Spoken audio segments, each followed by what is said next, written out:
This is a quick tutorial that'll show you how to enter and pay bills in QuickBooks online and show you what the process is like. So once you're logged in and on your dashboard, you're going to go ahead and click the New button.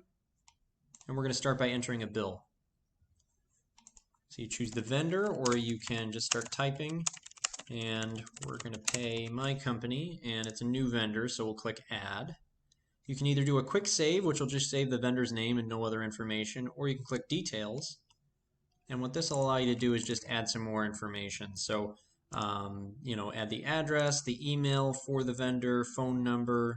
You can set terms if they have set terms. Opening balance, be careful with this. If you enter something here, it will affect your books. So it'll create a credit entry to accounts payable and a debit entry to opening balance equity. So, I would only recommend doing that in the initial setup and make sure you talk with your accountant and that you don't do too many entries without knowing what it's going to do. Account number, tax ID number you can put here, and then you can also check mark this track payments for 1099. So this is really useful if you use a lot of contractors that you need to issue 1099s at the end of the year. You can also set a default expense account, and you can add attachments. I recommend doing this if you collect W-9s from your vendors. This is a good place to put it so you have it on file for whenever you need it.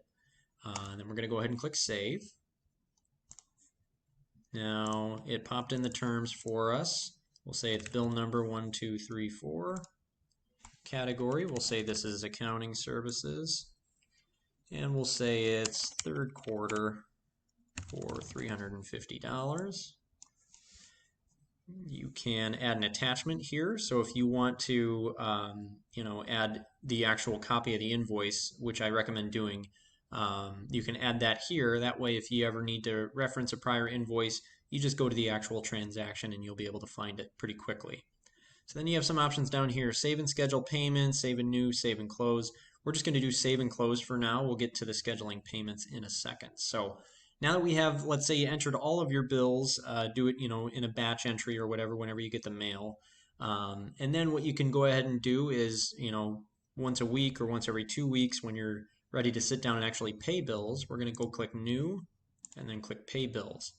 So what it'll do is it'll pop in all of our outstanding bills and it'll sort them by due date for us. So you can see if they're outstanding and they're overdue, it's going to show you a red flag.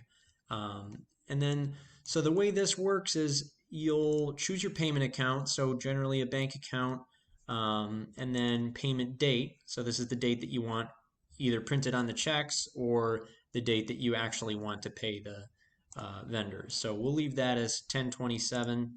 And here you can do starting check numbers. So this is if you're handwriting the checks, so you can just kind of click through these and handwrite them. Or if you want to print them from QuickBooks, you can select Print Later, and it'll put them in a queue to be printed. So this is what I recommend if you're doing checks. You also have the option to schedule payments online. So let's just select this invoice that we just entered and hit Schedule Payments Online.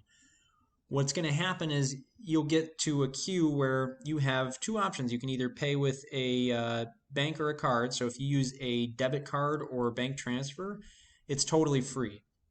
And then you get to choose how the vendor gets paid as well. So either you can, if your vendor's not willing to give you bank information to do an ACH transfer, then what QuickBooks Online will do is it'll mail them a check by the date that you choose. You usually have to be like 5 or 7 business days in advance, but it'll mail them a check automatically. You don't pay a dime for it, which is really, really nice. It saves you a lot on check costs and postage and things like that. Or if your vendor is willing to give you the bank information, you can just go ahead and wire them the money, and it makes it a pretty simple process. And again, all you really need is your debit card for your bank account. You can do it with a credit card, but they are going to charge you a 2.9% fee. So if you can avoid that, definitely do that. So when you hit continue, it'll take you through a bunch of prompts. This is a fake company, so it'll want to set them up, but then it'll prompt you for the vendor information, and then you can schedule the payments however you want. So it's a really cool feature. It's still pretty new, but it's working great. I've used it in my own company quite a bit. So once you're done with that, then you can exit out of there, and you'll see the cash coming out of your bank account, and you'll see the adjustments on your checkbook register. So those are the basics. If you have any more specific questions, feel free to contact me at Casey Moss Tax and Accounting LLC, or you can find me at CaseyMossTax.com.